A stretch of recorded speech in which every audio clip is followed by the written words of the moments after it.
Bien. 20 minutos. Buenas tardes. Un gusto compartir Ante con usted, nada, colega, me hago eco de las palabras del doctor Broyard. Es un honor participar en estas jornadas. Y para no extendernos más en el tema, pues estamos complicados con el horario, nos vamos a adentrar en la temática de este panel, que es la participación de la defensa, tanto particular como oficial, en el proceso penal conforme la ley 11.922. Para ello fueron convocados y vamos a escuchar como disertantes al doctor Juan Carlos García Dietze, abogado matriculado con una amplia trayectoria y reconocimiento en el ámbito penal, al doctor Bienvenido Rodríguez Basalo, presidente del Colegio de Abogados de Quilmes y vicepresidente del Colegio de Abogados de la Provincia de Buenos Aires, y al doctor Marcelo García, que es defensor general del Departamento Judicial de La Matanza y representante titular por el Ministerio Público del Consejo de la Magistratura bonaerense. Le damos la palabra al doctor Rodríguez Basalo. Buenas tardes a todos. Ahora sí. Bueno, buenas tardes a todos. En primer lugar, quería agradecer la invitación del Colegio de Abogados de San Isidro, en la persona de su presidente, doctor Santiago Guarnetti, para poder traer la palabra de aquellos abogados que trabajamos en los pasillos de los diferentes tribunales penales, de la importancia que tuvo para nosotros el cambio de sistema en el juzgamiento de los delitos de la provincia de Buenos Aires, que el pasado septiembre cumplió 20 años. Sin lugar a dudas, el sistema acusatorio ha significado revalorizar no solamente el trabajo de los jueces, sino también revalorizar el trabajo de los fiscales y de los abogados defensores, sean estos que pertenezcan a la defensa pública o que pertenezcan a la elección por parte de algún imputado y sean abogados particulares. Es difícil pensar que antaño se daba de otra forma. Los abogados, antes del sistema, en el sistema inquisitivo, teníamos que defender a los imputados de la persona que decidía. Este quizás es el cambio más trascendental que ha generado esta reforma. Quien decidía, no teníamos que defender a nuestros imputados de quien tomaba la decisión y de quien ya venía por su participación en la investigación con algún tipo de criterio o prejuicio sobre los hechos y sobre las responsabilidades. Hoy nosotros nos defendemos a nuestros imputados de los requerimientos de los fiscales y el juez es aquel que va a decidir correctamente sobre las cuestiones que planteen los fiscales y las defensas. En la actualidad, el abogado penal está bastardeado, no cuenta con una estima social favorable. La sociedad a nosotros nos identifica con aquellas personas a las cuales se le atribuyen hechos horrendos, totalmente disvaliosos. Y nosotros tenemos que, y esto es lo que quiero aprovechar esta tribuna que me da, tenemos que revalorizar la actividad de la defensa, porque la legitimidad de toda sentencia se basa en una actuación conforme a la Constitución, una buena actuación conforme a la Constitución del fiscal, del abogado y del juez. Nosotros tenemos que dar vuelta este prejuicio de culpabilidad que tiene cada uno de los imputados en detrimento del principio de inocencia que establece la Constitución. Y para ello debemos encararnos también de modificar la forma que le llega a la gente la comunicación de cada uno de los delitos que se cometen. Porque de lo contrario estamos tomando, una vez que se produce el disvalor, que se produce la presunción de culpabilidad, todo lo contrario, y nos es muy difícil trabajar. Ahora, ¿qué significa defender a un imputado? Tanto del Ministerio Público, con su obligación de defender, como también de los defensores particulares. Y a diferencia de lo que es el derecho privado, no basta con que un abogado tome tema, no basta con la presencia del abogado, reitero, sea público o sea privado, sino que la Constitución, la ley, la legitimidad que tiene que tener la sentencia que puede terminar con uno de los valores básicos de la persona, como es la libertad, requiere, para esa legitimidad, que la defensa sea idónea, adecuada y eficaz. Y este es el gran problema que tenemos. Porque tiene que haber alguien que decida cuándo esa defensa es idónea, es eficaz. Y no puede ser otra persona que la que tiene la obligación de poner orden en el proceso. Y en esto quiero hacer un paréntesis que seguramente quien hable de la defensa pública se explayará más. El defensor no tiene obligación de compartir los principios del fiscal y del requirente. La actividad persecutoria del Estado está exclusivamente en cabeza de fiscal, no en cabeza de defensor. Aquel defensor que pretende auxiliar a la justicia tomando algunos de los principios y bases que son de la Fiscalía, no está realizando una defensa idónea y eficaz de las personas que le confió la defensa de sus derechos. ¿Quién decide? Es el juez. Porque ustedes habrán visto numerosos casos en los cuales el juez se aparta de la defensa particular para darle derecho al imputado. Por ejemplo, cuando le permite interponer un recurso fuera de plazo porque su defensor no lo interpuso. O cuando le ha abandonado la defensa. Y ahí empiezan a jugar un poco el tema distinto de la preclusión que tienen los abogados en el fuero civil con los abogados en el fuero penal. Porque lo primero que tiene que cuidar el juez para legitimar su sentencia es que el imputado no se encuentre en estado de indefensión. Y existe la posibilidad que el imputado se encuentre en estado de indefensión si su abogado no realiza una defensa eficaz de los intereses.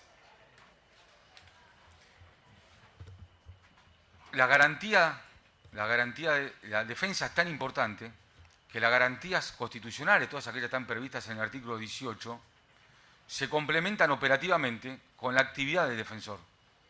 No existirían garantías constitucionales si no existe la actividad del defensor.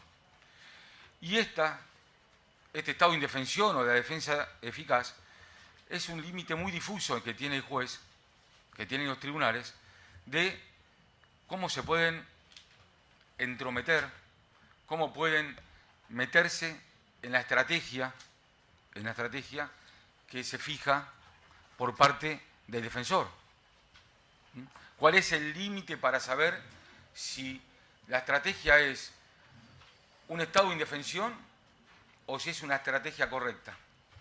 Y muchas veces ahora con el auge del juicio abreviado, muchas veces estas estrategias terminan estas estrategias en un juicio abreviado cuando quizá la estrategia era distinta en un principio y por algún retardo en la justicia muchas veces debe primar en el defensor la recuperación de la libertad ambulatoria o de cualquier otro de las posibilidades de coerción transitoria que tienen a través de los institutos que establece el Código Procesal. La primera obligación que tiene el abogado defensor es la libertad de su defendido. Después, la absolución y por último, la sentencia con menos pena, la sentencia menos perjudicial. Esos son los tres niveles de obligaciones que tiene el abogado defensor. Ahora vamos al estado de indefensión, porque reitero, no basta para cumplir con la Constitución que un defensor asuma el cargo para defender a un imputado. tiene que ser eficaz esa defensa. Si no, no estamos cumpliendo con la garantía constitucional del debido proceso. Para ello, tiene que ser eficaz. ¿Y cuándo consideramos que es eficaz? Consideramos cuando es eficaz cuando fue realizada correctamente dentro de los preceptos legales y siempre en interés de los derechos del imputado, que muchas veces no coinciden, la mayoría de veces, con el interés del Estado en la persecución del delito. Y nosotros acá sí tenemos un verdadero problema, porque estamos oponiendo a través de la defensa pública o privada al interés del Estado, le estamos oponiendo al poder que tiene el Estado el derecho de defensa. Entonces, para eso necesitamos abogados formados y especialistas en temas penales. No cualquiera puede asumir una defensa penal. Y esto está muy lejos de requerir algún tipo de habilitación, sino está, por lo contrario, de comprometernos los colegios de abogados con la formación continua y permanente de esta rama de derecho que tiene mucha movilidad legislativa en forma permanente. O sea, los cambios legislativos nuestros son en forma permanente. Y este compromiso que debemos tener los colegios de abogados con la defensa particular y con la defensa pública, porque afortunadamente en todos los colegios se une la actividad académica, va a devenir en un ejercicio correcto y en un ejercicio dinámico de derecho a defensa, que muchos lo ven como algo que hay que esperar que pase, todavía acostumbrados a las formas inquisitivas que teníamos antes y que algunos jueces todavía no han podido totalmente despegarse. Hoy la función de juez es exclusivamente decidir, resolver aquellos cuestionamientos que le traen las partes, en una transparencia de no conocer el expediente con anterioridad. Esta es la función del sistema acusatorio. Y quería decir qué es aquello que tenemos que combatir los abogados en la defensa, no solamente con la formación. Los abogados tenemos que combatir la inactividad probatoria que a veces se genera desde las defensas. Esto quizás es la característica más peculiar, ¿no? La actividad, o sea, muchas de las defensas se realizan en base a una cero actividad probatoria propuesta por el defensor. Y acá hay varios jueces que seguramente lo deben estar advirtiendo en forma permanente. Tenemos que combatir la enorme falta de argumentación que tienen los escritos de algunos defensores. Tenemos que combatir la falta de interposición y fundamentación de los recursos adecuados.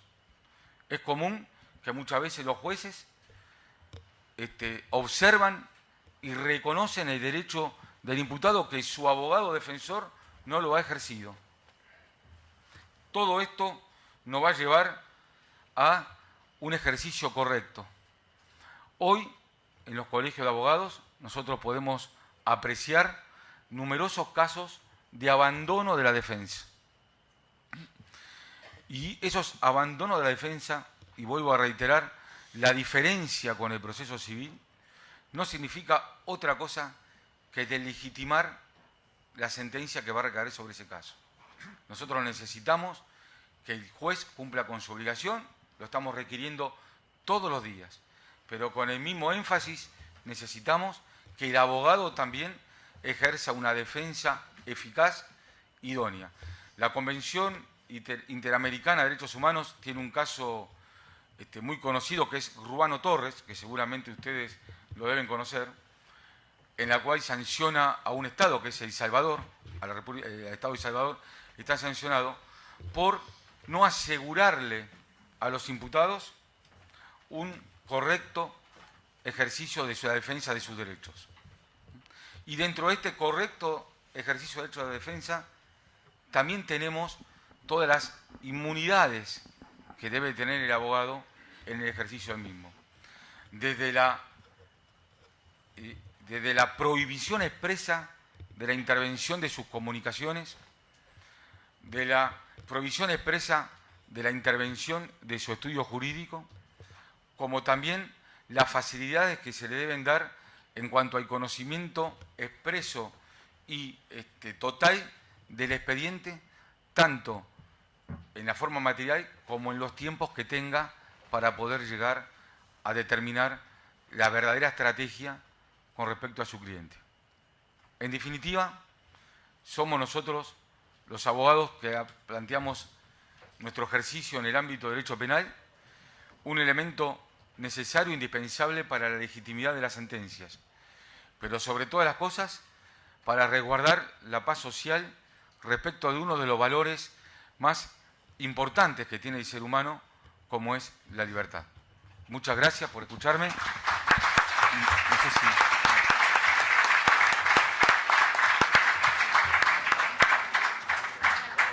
Le damos la palabra ahora al doctor Marcelo García. ¿Está prendido? Sí. Bueno, buenas tardes a todos. En primer lugar, agradezco la invitación a participar, fundamentalmente a mi amigo Carlos Blanco, a las demás autoridades de Funtejuz, del Colegio de Magistrados, del Colegio de Abogados, del Instituto de Estudios Judiciales. A ver, me voy a poner el tiempo así, trato de cumplir con el tiempo. Voy a coincidir bastante un poco con lo que dijo Pomvergés, el doctor Pomvergés, aunque con alguna diferencia de matices. En primer lugar, lo que me parece importante es que en general partimos del presupuesto de que el sistema acusatorio adversarial es el mejor sistema para ejercer el derecho de defensa, ¿no? Eso es indudable. Es como solemos decir de la democracia como sistema político, que es el mejor, que es indudable que es el mejor, pero ojo, porque también tiene sus dificultades. Y creo que esto es importante, que es importante no identificar sistema acusatorio con debido proceso, ¿no? Yo creo que el sistema acusatorio es una condición necesaria para el debido proceso, pero no suficiente. Y tenemos que tener cuidado de que, como todo lo que nos suena acusatorio parece que está bien, tenemos que tener cuidado a veces de que, bajo los ropajes de los principios del acusatorio, no terminemos con prácticas que terminan siendo arbitrarias. Creo que a 20 años de que se implementó la 11922, el sistema obviamente implicó un avance importante, ¿no?, hacia el acusatorio adversarial, pero que el sistema tiene graves distorsiones. Digamos que estamos todavía muy lejos de tener en la provincia de Buenos Aires un sistema acusatorio verdaderamente adversarial. Y por razones de tiempo voy a mencionar 3 distorsiones que yo creo que son las más importantes. Y la primera, si tuviera que elegir una, diría esta. Diría que la principal distorsión del sistema es la falta de centralidad del juicio oral. Y esto no quiere decir que no coincida con Pomvergés, que si uno va a lo cuantitativo, la regla es el juicio abreviado y la excepción es el juicio oral. Eso es claramente así, y yo tampoco pretendo que todos los casos sean llevados a juicio oral. No tiene que ver con eso la centralidad del juicio oral. La centralidad del juicio oral, de la que se suele hablar como centralidad, a la que me quiero referir, es la centralidad política y técnica que tiene que tener el juicio oral en un sistema acusatorio. ¿Qué quiere decir centralidad política? Bueno, la centralidad política del juicio oral tiene que ver con, antes se comparaba, ¿no?, los sistemas procesales con los sistemas políticos. Tiene que ver con que un sistema acusatorio lo que requiere es que hacia el interior del proceso haya equilibrio de poder. Tiene que haber equilibrio de poderes. Y lo que muchas veces sucede es que cuando se opta por salidas anticipadas, fundamentalmente cuando, y ese equilibrio de poder se da o depende fundamentalmente de que la persona que está imputada mantenga durante todo el proceso el derecho de ir a juicio oral, aunque después decida no ir al juicio oral porque le conviene una solución alternativa. Pero siempre tiene que tener ese derecho. Y lo que ocurre, me parece a mí, es que cuando ese derecho se renuncia con un consentimiento no muy bien informado, ahí a veces tenemos problemas nosotros los defensores, ¿no? A veces hay muy poco tiempo para informar bien, porque el fiscal me pasó la pena 2 minutos antes de la audiencia y en 2 minutos hay que explicarle todo y la conformidad. Digamos, pero digo, cuando esa renuncia es a partir de un consentimiento no muy bien informado, o cuando se da ese consentimiento porque es una forma de salir en libertad, ¿no? El abreviado como forma, como algunos hablaban del abreviado como habeas corpus. Firmo un abreviado porque es la única forma que tengo para salir en libertad. O cuando se firma el abreviado porque la pena del abreviado es muy inferior a aquella que me hacen de algún modo saber que puede llegar a ser la del juicio oral, ahí ese derecho se ve lesionado y ese equilibrio de poder desaparece. Cuando desaparece ese equilibrio de poder, que me parece que en algún punto nos pasa, el juicio abreviado cobra una preeminencia indebida, porque ocupa un lugar. Todos comenzamos a pensar desde que se inicia el caso en función más de un juicio abreviado que de un juicio oral. Y ahí pierde centralidad el juicio oral. Y eso tiene que ver con lo otro, con la centralidad técnica, ¿no? La falta de centralidad política del juicio oral genera falta de centralidad técnica. ¿Por qué? ¿Qué nos enseñaron a todos cuando aprendimos el sistema acusatorio? Que todo lo que uno hace desde el primer momento lo hace pensando en eventualmente un juicio oral, en armar una teoría del caso para el juicio oral. De hecho, la investigación fiscal se llama investigación penal preparatoria, ¿no? ¿Preparatoria de qué? Preparatoria, eventualmente preparatoria para llevar un caso a juicio. Y esa lógica hoy no la tenemos. De hecho, nos tendría que dar vergüenza que la Corte y la Procuración tengan que hacer un plan piloto para que se hagan bien las audiencias preliminares al juicio. Después de 20 años de que está funcionando el sistema en la provincia de Buenos Aires. Entonces creo que esta distorsión es grave porque es una distorsión que no se suele ver y es la que puede hacer que todas las buenas intenciones de instalar otras prácticas que son bien acusatorias puedan terminar en definitiva trastocando todo el sistema. Dije que eran 3. A esta, que para mí es la principal, se suman otras 2, que son: la segunda es que cuando los juicios orales se hacen, no se hacen conforme una lógica adversarial, porque me refiero a los juicios ante jueces profesionales, no los juicios por jurados. Porque, bueno, ahí también, como decía antes, hay como una tendencia a reproducir las pruebas de la investigación penal preparatoria a través de los siguientes mecanismos, que todos los que litigamos lo conocemos, ¿no? El abuso de la corporación por lectura, ¿sí? El mal uso de las declaraciones previas, que generalmente la declaración previa se utiliza para que el testigo diga sí o sí lo que ya dijo por escrito, porque si dice otra cosa eso nos vuelve locos, ¿sí? Las limitaciones a las facultades de litigar de las partes, fundamentalmente en el juicio profesional las facultades de contraexamen, que es algo que sufrimos más los defensores, porque en general los testigos que van a un juicio oral, por lo menos la mayor parte, generalmente son testigos más de la fiscalía, ¿no? Cuando uno sabe que ese testigo está diciendo algo que por ahí no es lo que el testigo sabe o tiene otra información para contrastar, digamos, poder hacerlo sin las reglas del contraexamen es bastante dificultoso. Y la última distorsión es los jueces que con las preguntas, digamos, terminan supliendo la actividad de las partes, ¿no? Esa es la segunda distorsión, que cuando los juicios orales se hacen, tampoco se hacen conforme a una lógica muy adversarial. Y la tercera es que un sistema acusatorio depende de que todas las decisiones del proceso sean tomadas en audiencias orales, públicas, contradictorias, audiencias donde cada una de las partes le lleva su información al juez. Según el tipo de caso que se trate, presenta, o la audiencia de que se trate, presenta su prueba, presenta sus argumentos, la contraparte, los contraargumentos, y el juez decide, como también decía Pomberges, en base a la información que le traen las partes a la audiencia y no en base a actas escritas, ¿no?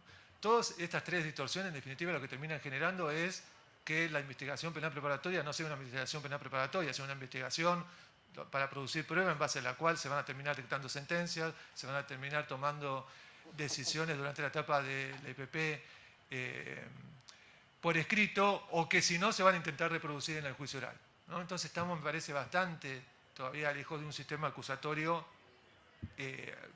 adversarial. Dicho esto,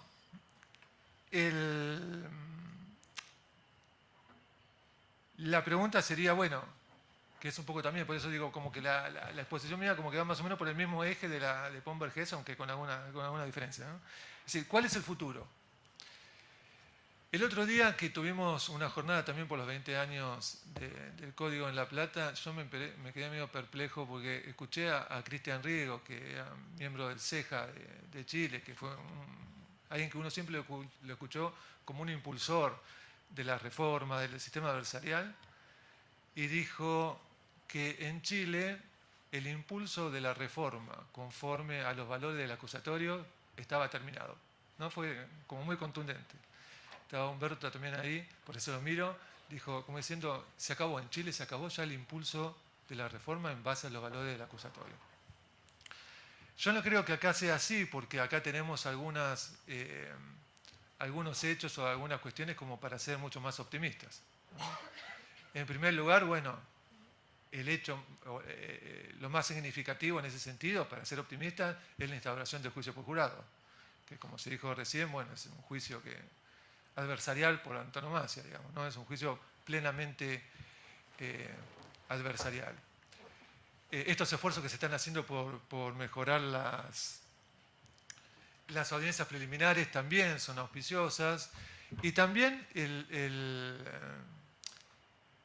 el anteproyecto de Código Procesal Penal, en la versión que hizo la comisión, que fue convocada al efecto, acá creo que también hay algún integrante, tiene algunas cuestiones muy importantes para avanzar en la implementación del acusatorio.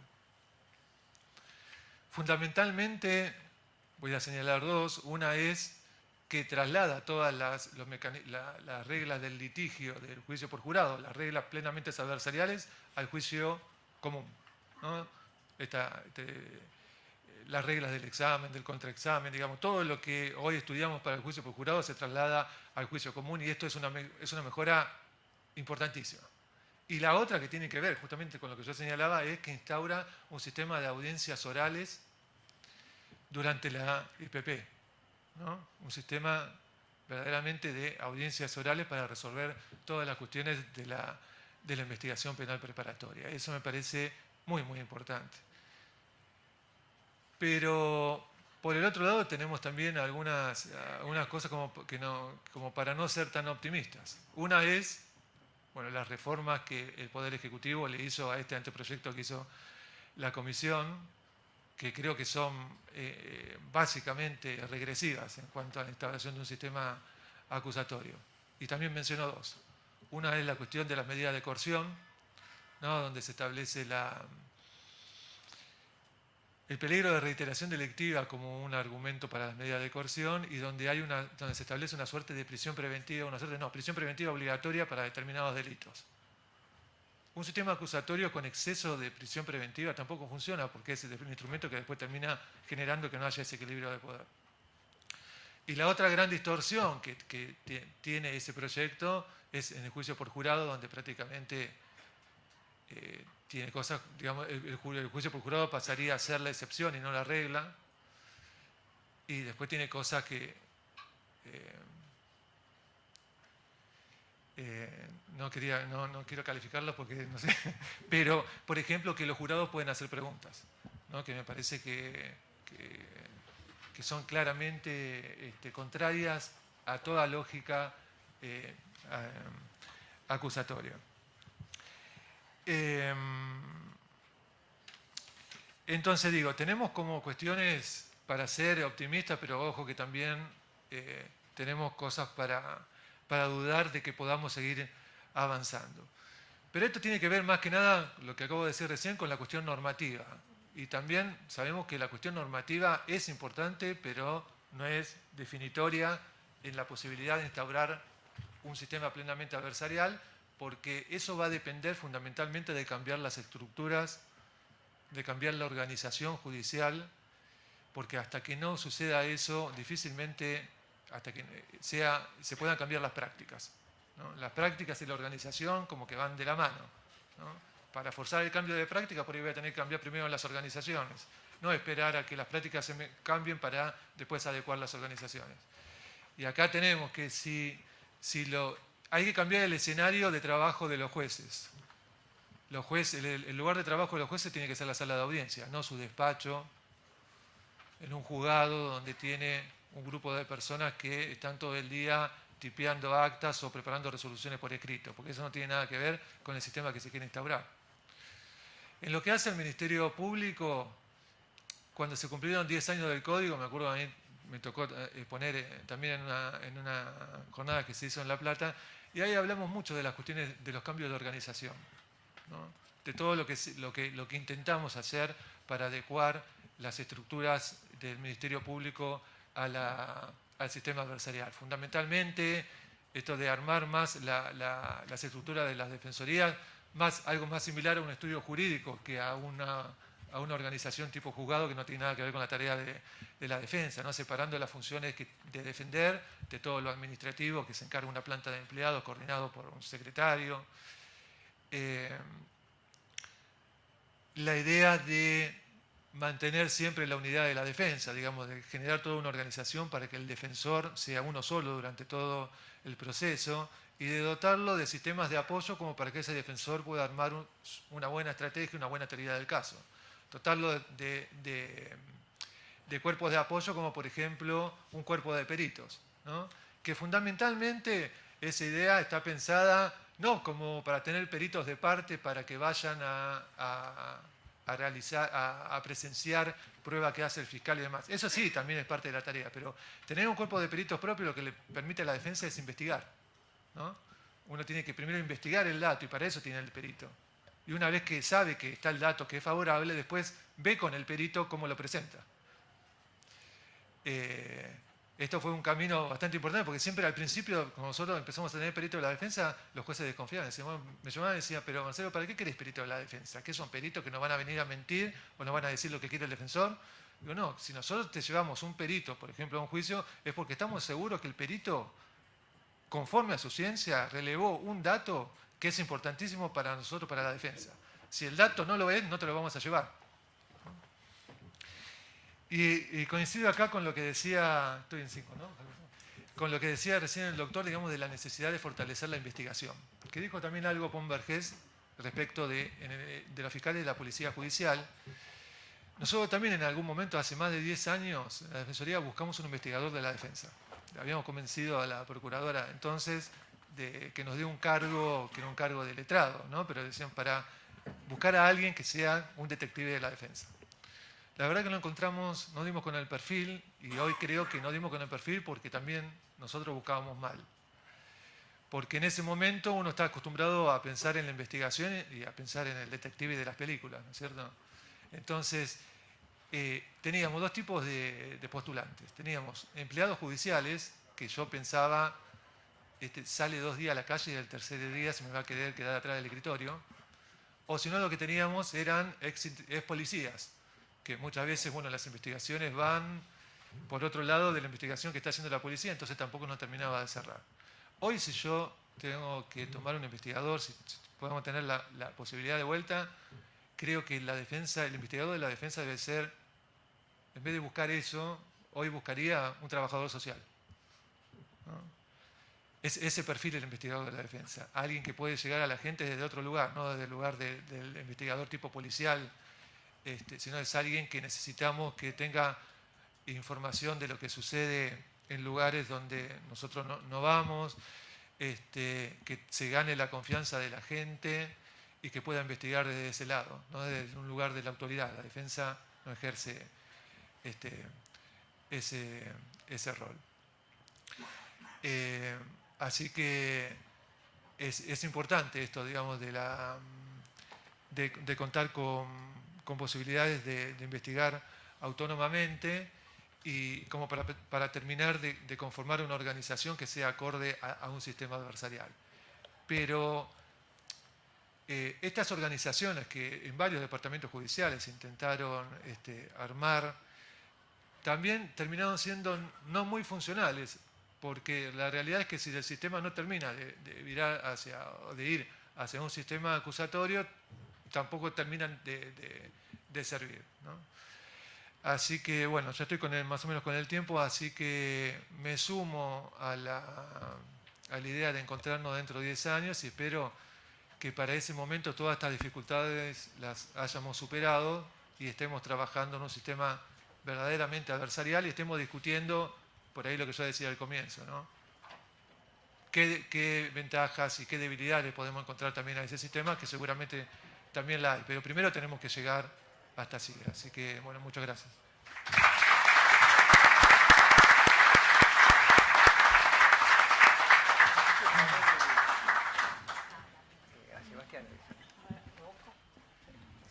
Bien. Le damos la palabra ahora al doctor Juan Carlos García Dietze. Necesito que salga esto por la pantalla. Bueno, buenas tardes. ¿Se escucha bien? Gracias, muy amables. Es un gusto para mí estar en medio de lo que entiendo. Somos todos operadores del derecho, somos todos enamorados o con vocación de la justicia. Y siempre digo que la justicia es un anhelo. Cuando se dice en los medios masivos de comunicación, esto está en manos de la justicia, o hay que esperar que resuelva la justicia no decide nada, porque es una abstracción.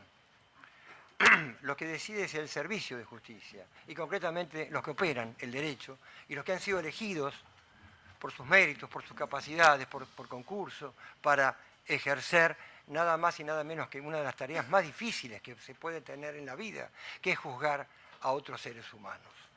Por eso el profundo respeto que tengo yo por este sistema de servicio de justicia al cual integro como operador hace ya casi 47 años, aunque me cueste decirlo. Yo cuando ingresé estaba vigente Joffre, el código que se dictó cuando Victorino de la Plaza se le ocurrió ocupar la presidencia porque se enfermó Sáenz Peña. Recién aparecía el voto universal, secreto y obligatorio. Ahí mejor, ¿no? Y este código de Joffre duró 83 años regulando los conflictos humanos con el Estado y entre los particulares en esta enorme y vasta provincia de Buenos Aires, con algunas reformas sustantivas, como fue la del 85, donde por primera vez se impuso la limitación de que la policía no podía tomar declaración indagatoria, y yo recuerdo al secretario de Justicia Márquez teniendo que recorrer todos los departamentos judiciales diciendo que no se acababa el mundo, que no era la impunidad de los delincuentes, ni todas las cosas que se decían, y como siempre digo, con alguna ironía, pero con profunda pena, porque era así. SECBA, que para los más jóvenes era la empresa que proveía de electricidad en la provincia de Buenos Aires, redujo su consumo a partir de la judicialización del derecho a ser oído, que parece mentira, recién se ha logrado en la época contemporánea con el divorcio en Argentina. Estoy hablando en la década de los 80. Cuando se comenzó a hablar de la reforma del 98, se inquietaron los espíritus. Se empezó a pensar que algunos fantasmas se irían y se empezó a entrever que una luminosa introducción normativa iba a cambiar el juego operativo para todos aquellos que nos dedicamos al derecho, particularmente al derecho penal, y fundamentalmente para sus destinatarios, los ciudadanos de esta provincia. Debo decir que, como lo dije hace 10 años, cuando también este Colegio de Abogados de San Isidro me honró con la posibilidad de representar a la colegiación, de representar a los colegas, para hablar de aquellos 10 años, y ahora tosudamente el joven y nuevo y vigoroso nuevo presidente de San Isidro, Santiago Quarnetti, ha caído en el mismo error de considerar que yo puedo dar una visión clara de esto, pero se lo agradezco por la confianza y la amistad que me dispensa. El panorama no es bueno. El panorama no es bueno. Yo no trepido en decir, y los miro a todos ustedes y les pregunto, ¿cuántas veces hemos sentido al hacer una presentación, al hacer un recurso, hacer un alegato, que fracasamos en algo? ¿Pero cómo no dije esto? ¿Pero cómo no hice esto? El fracaso es la escuela en la cual acunamos nuestro aprendizaje a lo largo de toda nuestra vida profesional. Bienvenidas sean los fracasos si sabemos sacar de ellos una mejor manera de ejercer el derecho, una mejor manera de defender a nuestros ciudadanos, a los que confían en nosotros. Yo vengo a hablarles desde la posición de la abogacía particular, de los que estamos del otro lado del mostrador, como me decían a mí en 1971, cuando ingresé por primera vez a un juzgado penal a coser expedientes. De los otros, el otro, el de afuera, el que no está dentro. Parece obvio, y sin embargo todavía algo de esas situaciones se siguen dando, y al final les voy a mostrar, creo que gráficamente, algunos de estos aspectos que siguen ocurriendo. El proceso instaurado en el 98 nos alentaba a pensar que los llamados instructores judiciales, con un lápiz y un papel, iban a ir al lugar de los hechos, iban a tomar nota, iban a levantar rápidamente una aproximación de lo sucedido a la policía, al estilo de la policía de Brasil, la llamada policía militar, simplemente para dar el apoyo de seguridad o de contención o de prevención.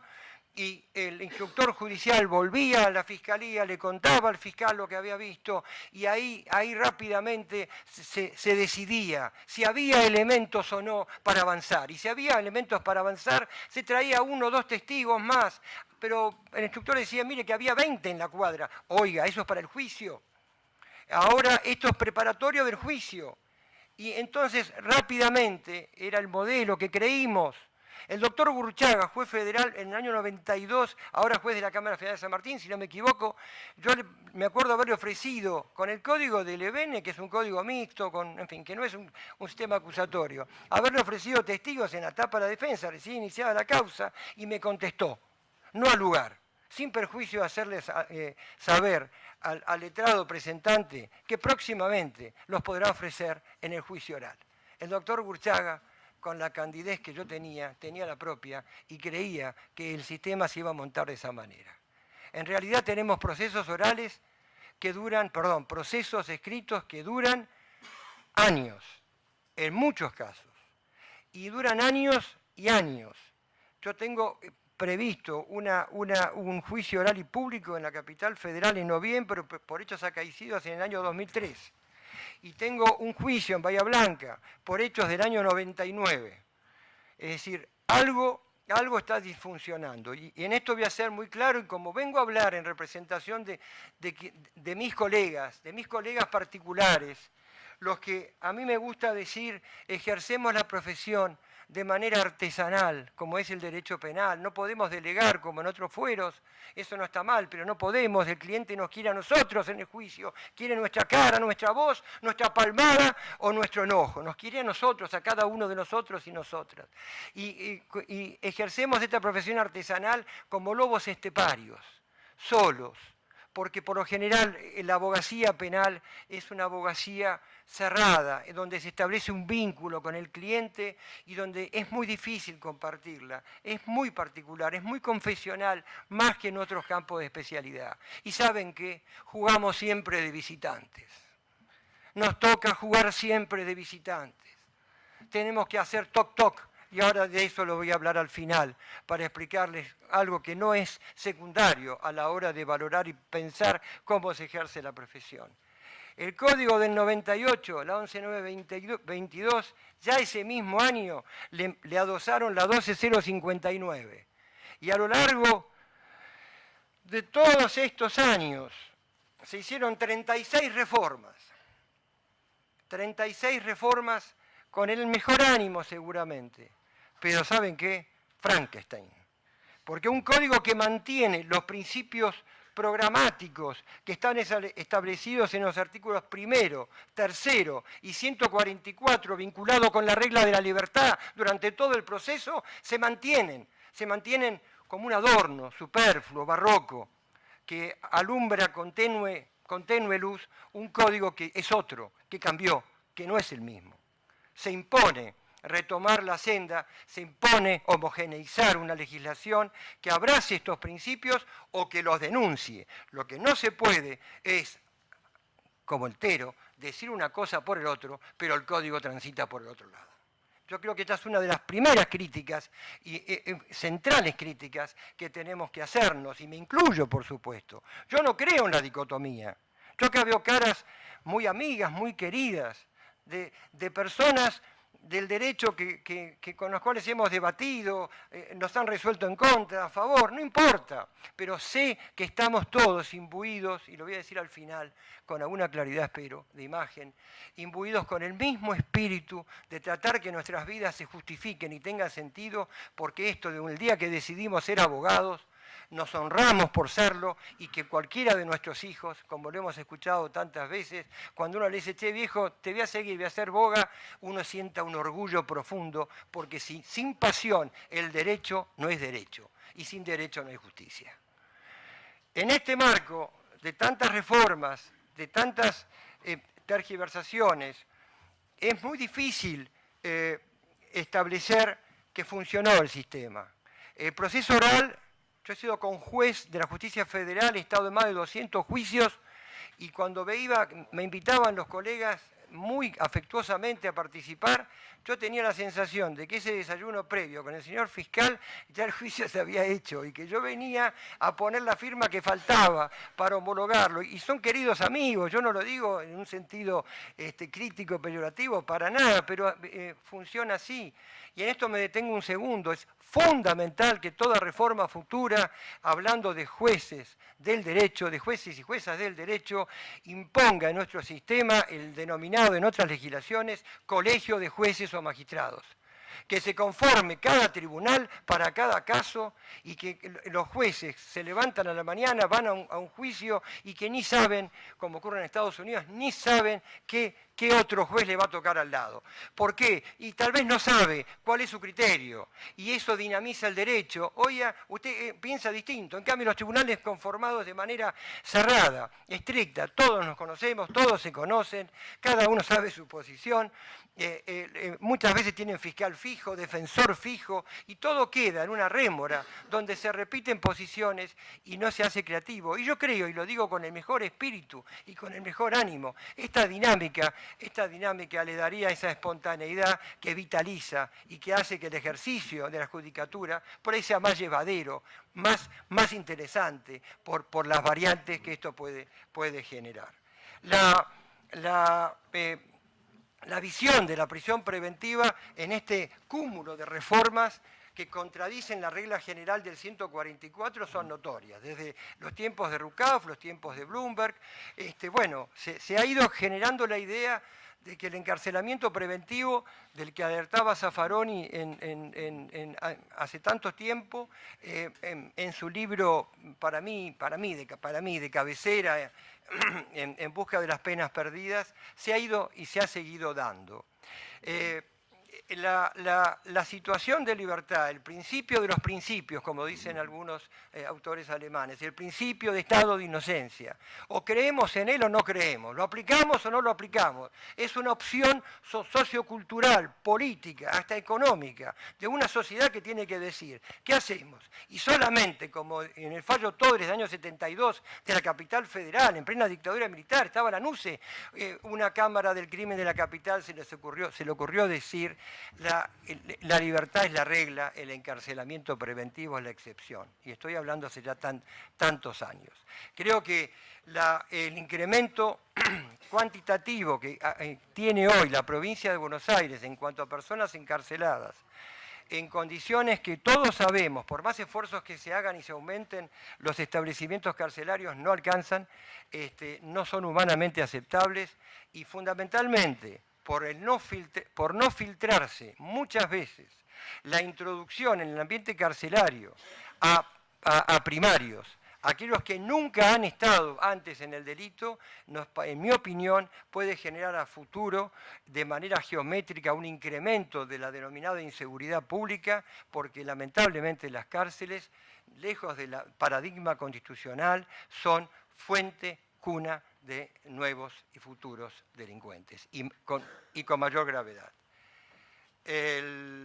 Acá me piden un apoyo técnico que lo voy a dar, si lo tengo. Sí, gracias.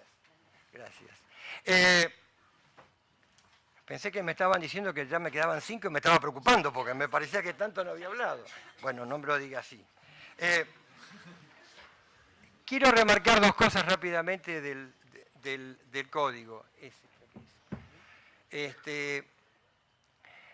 necesario, cuando yo hablaba de que el código nació con la idea de una rápida gestión del Ministerio Público que tiene y tiene hasta el papel donde se imprime el proceso, que tenía y tiene las facultades probatorias iniciales, era coherente con un sistema. Listo, gracias. Yo lo pongo acá, espere. Ahí está, gracias. Tiene y tenía sentido, pero cuando se le recibe declaración testimonial a una persona 6, 7 veces a lo largo de la etapa de la instrucción, la memoria es constructiva. Por más que buena fe que tenga, cuando llega al juicio oral, quien declara en esas condiciones, después de haber declarado tantas veces, pierde aquella frescura y espontaneidad que creímos que la reforma del 98 nos iba a traer. La necesidad de que haya control jurisdiccional. La tarea de las cámaras departamentales es de una enorme vitalidad y de una enorme importancia. Recuerdo con esto al doctor Sal Largués, en mi opinión personal, injustamente alejado del sistema judicial de la provincia, cuando él decía que aquellas sentencias, que aquellas resoluciones, que por sus fundamentos, por su profundidad, por sus méritos, por su concatenamiento lógico, daban una respuesta en definitiva, son las que menos se recurren, porque los abogados que presumimos de serio no recurrimos por recurrir, recurrimos frente a lo que consideramos arbitrario, frente a una no respuesta adecuada del sistema judicial. La importancia que tienen las cámaras para poner las cosas en su lugar, el control y el nombre que le estampó el legislador de garantías, el ejercicio de las garantías constitucionales filtradas de manera permanente por una buena observación de las cámaras y luego de los tribunales de casación, de la Cámara de Casación y luego del Superior, de la Suprema Corte de Justicia de la provincia, en mi opinión son de importantísima trascendencia en nuestro sistema. Yo advierto, que me corrija el que quiera, pero soy un abogado de a pie que batallo frente a las mesas de entradas y con computadora y presento los escritos. No pertenezco a ninguna organización fuera de mi credencial de abogado. Es muy observable, y lo hablo con muchos colegas que ejercen la profesión particularmente, que encontramos que hacia arriba, en las vías recursivas, nos encontramos con frenos en el plano de la admisibilidad formal y no en la sustancia, que debería ser y debe ser siempre lo que al servicio de justicia le debe prevalecer. Alguien podrá decir, usted será un nulo haciendo recursos, seguramente, pero hay muchos que no. Y lo importante, entonces, es que no se resuelvan dogmáticamente con frases como el recurso no tiene la idoneidad técnica suficiente para acreditar el agravio constitucional invocado con la lesión concreta reclamada. Se acabó. Uno pregunta ¿por qué? Porque lo dije yo. Porque eso es el derecho del príncipe y la república es el derecho de la razón, el 210 actual, el artículo 210, el imperio de la razón del artículo primero que nos caracteriza y nos define como una república. Entonces es menester, y les pongo dos ejemplos rápidamente, termino en 3 minutos.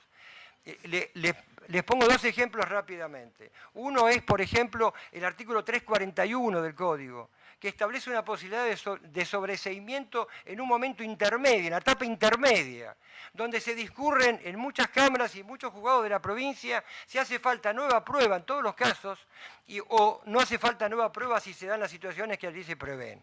Cuando se plantea esta cuestión, sería fantástico que la Cámara de Casación, que la Suprema Corte bonaerense, admitiendo que se llegue a su nivel de análisis, pueda impregnar esta idea y haga nomofilaxis y baje una línea para que esta cuestión no la sigamos discutiendo, atareando a los señores jueces, atareando a los señores camaristas, porque ya tendríamos una interpretación del más alto tribunal de la provincia. Lo mismo ocurre con el recurso de apelación.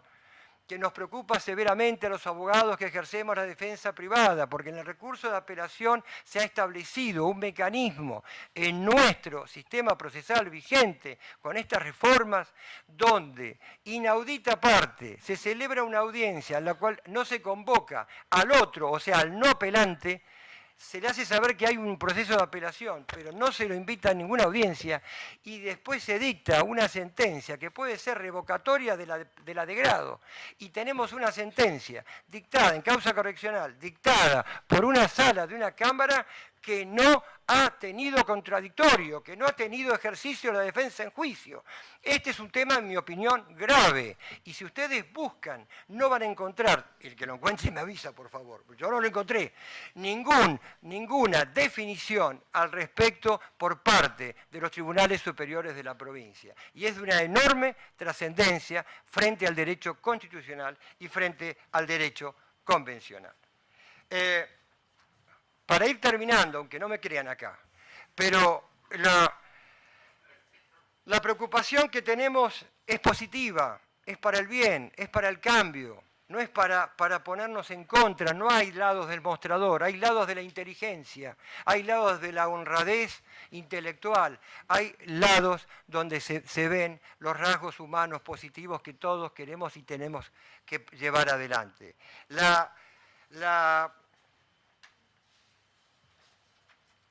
Finalmente, voy a hablar por mis colegas, por mí, por los jóvenes que tengo la suerte que he ayudado un poquito a formar y que hoy algunos son jueces de casación, defensores oficiales, excelentes abogados. ¿Cómo pasa el tiempo? Me siento un viejazo, pero y que tengo y sigo teniendo.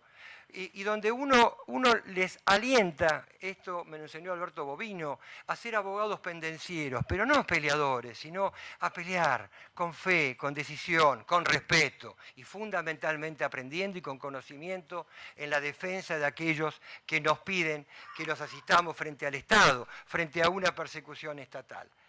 Yo creo que el ejercicio de la abogacía privada está pasando por un momento muy dificultoso en la práctica. Porque, como dije antes, somos lobos esteparios, que llegamos a una audiencia, pero tenemos a Loma de Zamora y ahora tenemos el colegio al lado, pero si está lleno no tenemos dónde estacionar. Problemas de la práctica, problemas que nos hacen dificultar, a pesar de que la Corte ya ha sido clara con esta acordada, que se puede sacar fotos y se puede hacer fácil. Y uno tiene que decir, ¿por qué tengo que entrar a un territorio hostil donde un policía el otro día me dijo, usted no puede sacar, fotos, usted quédese en lo suyo, no se meta, no me falte respeto, soy abogado? ¿De qué sirve el 56 de la ley 5177 si nuestro decoro, el de todos nosotros que estamos acá, se ve a veces eclipsado en este tipo de nimiedades? El sistema actual de notificación, el token, este avance electrónico está favoreciéndonos a todos, creo, porque nos está permitiendo ambular menos y estar comunicados todos los operadores de una manera más plástica, más rápida, más lógica y más coherente. Sin embargo, tenemos todavía defectos normativos como no lo puedo dejar de citar. El artículo 139 del Código, que por lo que pude pispear del proyecto de reforma, lo mantiene. ¿Qué es esto de los días continuos? ¿Qué es esto de los días continuos? Que lo voy a decir con la claridad de poder mirar a los ojos y decirlo con la franqueza. Me puedo equivocar, pero soy sincero cuando lo digo. Solamente es para los abogados particulares. Perdónenme, porque yo trabajé en el Poder Judicial. A los fiscales y los defensores oficiales se nos notifica en la oficina. A nosotros nos mandan cédula. Muchas de ellas llegan los viernes. Una joven abogada un día me dijo, doctor, ¿se dio cuenta que los viernes llegan más cédula que otros días? Y algo me hizo ruido. Terminemos con esto. ¿Por qué? Porque si la Cámara no puede resolver el tema en el plazo que tiene, yo no me voy a preocupar ni le voy a hacer un planteo, en la medida que le lleve unos días más, pero resuelva con profundidad, con análisis, superando la contingencia de tantos temas que tiene que resolver. Si el juez se demora un poco, tampoco. Pero los abogados, si no lo presentamos en las 4 primeras del día corrido, y si es domingo, que el lunes, y ni hablar si es un tema vinculado con la libertad que contamos en horas, ¿no? Que acá viene la famosa discusión discusión de las 48, si hay 4 primeras, si no hay, y porque por lo general llegan los viernes. Es decir, esta situación de continua, como la apelación con incidente, yo sé que muchas camaristas prefieren que no le suban todo el bodoque de las causas, pero es más útil. Pero a veces se quiere acelerar el proceso y se nos obliga a nosotros a tener que intentar conseguir copias, incluso, erradamente en mi opinión, de las notificaciones de todas las partes para hacer un recurso de apelación, que ya se demoró muchísimo, pero tuvimos un plazo continuo para interponerlo. Hay que derogar el artículo 139. Volvamos a los días hábiles, que son los días de la razonabilidad, y que ya se han extendido por leyes recientes, ya lo saben, a la oposición de elevación a juicio, a la impugnación o contra la sentencia definitiva. Y finalmente, Guillermo Viña, mi maestro, me dijo una vez una cosa que no me lo olvidé jamás. Me dijo, toda reforma judicial empieza por los arquitectos. Y no lo entendí en el momento, pero la experiencia me permitió comprenderlo. Cuando se instaló en el año 98 el juicio oral, uno pensaba que iban a aflorar los arquitectos, las construcciones de salas de audiencias por todos lados, porque era el juicio oral y público, iba a haber juicios todo el tiempo. En algún lado se dividió al medio una, se mantuvo una. Algunos tribunales pobres tienen una pequeña oficinita donde hacer un juicio oral es imposible hasta desde el punto de vista elemental y humano. No se creyó, perdónenme, desde la política, no se creyó en el proceso oral que se instauraba en la norma si no se hacían salas y no se hicieron como correspondía. Y también la arquitectura sirve para entender algunas cosas.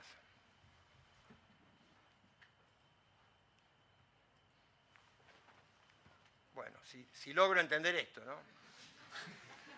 Esto que ven acá es un juzgado y esa es una jueza. Ciudad de Morelia, Ciudad Judicial de Morelia, donde está todo el Poder Judicial concentrado.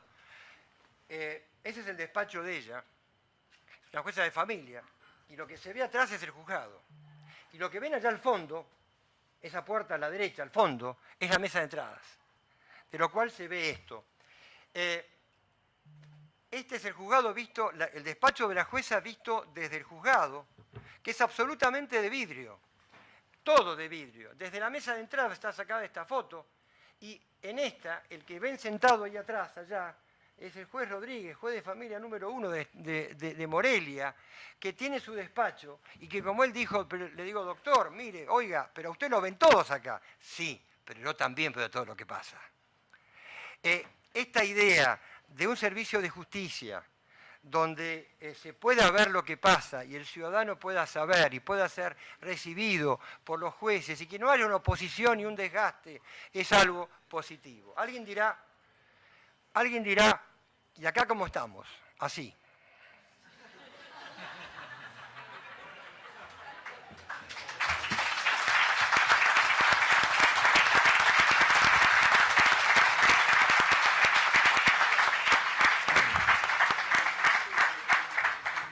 Tenemos que ser intolerantes con esto, no puede ser. Es decir, en 40 centímetros y 80 de alto, uno se para detrás del pobre sargento que viene trayendo de 50 comisarías todo el correo, se pone atrás, pero justo antes había venido un señor que tiene que levantar el secuestro de la moto y la señorita, la empleada de mesa de entrada, que es abogada, con muy buenas ganas, le da un formulario y se lo empieza a dictar. Y uno está atrás de eso, y muchas veces estamos detrás de eso con un cliente al lado que dice, y a este salame lo elegí yo de abogado, que no puede ni siquiera entrar a ser atendido. Es grave, es bravo, porque no podemos, sin arquitectos, construir un sistema de resguardo de nosotros mismos. Es importantísimo que haya nuevos edificios para el Ministerio Público, para los jueces, que haya una enorme dedicación del Estado a las cárceles, a las estructuras judiciales. Pero no se olviden que el 19 de la Constitución, cuando habla de proceso, que para mí es la palabra más importante, el proceso está pensado para el ciudadano perseguido penalmente. Por eso necesita su abogado. Y el abogado, los abogados, queremos ser tratados como ustedes deben muy bien ser tratados. Y no es de esta manera, porque no es solamente en una ventanita, es en un pasillo, Cuando yo entré en el 71, un juez, el juez, la única vez que lo vi, se acercó y me dijo, mire jovencito, le hago una sola aclaración. Usted es mi cara en este juzgado. Si me hace quedar mal, lo echo. Y yo lo asumí como una enorme responsabilidad. Y atendíamos a los abogados con sumísimo respeto, con sumísima dedicación. Hace un rato se dijo por acá, no sin razón, hay abogados que son inútiles, incapaces, que picotean en otro fuero, vienen, no importa. En todo lado, decía mi abuela española, se cuecen habas. Pero el sistema tiene que estar impregnado de otra manera. Rápidamente tenemos que tratar de ayudarnos. Y alguien dirá, claro, porque en México seguramente lavan dinero, qué sé yo, tienen mucha plata, ponen vidrio por ahí y tienen esas posibilidades. ¿Saben qué? No es tan difícil. Miren, Juzgado 9 de San Martín, del doctor Paulo Maresca, el que está a cargo de la prueba piloto en el sistema informático de la provincia. Miren la diferencia. Un abogado civilista entra a ese juzgado y comienza a ver esto. La mesa de entrada de atrás si es una causa reservada para que el abogado pueda acceder y verla con tranquilidad. ¿Saben qué? No son más recursos, es un tema de criterio. Es un tema de criterio para que podamos, tal vez por eso tiene 2 premios el doctor Maresca, pero el juzgado, pero es un tema que nos permita a todos nosotros comprender que estamos del mismo lado, que podemos disentir, que podemos contradecir, pero que los abogados de la matrícula, los abogados independientes, queremos ayudar, contribuir, ¿saben a qué? A esto. A que todo el que se queje con justicia tenga un tribunal que lo escuche, lo ampare y lo defienda contra el fuerte y el arbitrario. Esto está en el frontispicio del Palacio de Justicia de la ciudad de Morelia, estado de Michoacán, y pertenece a uno de los padres de la patria de México, José María Morelo. Queremos ayudaros a ustedes, los jueces, los fiscales, y a los distinguidos colegas en conjunto a que este postulado sea verdad y sirvamos para algo. Muchas gracias.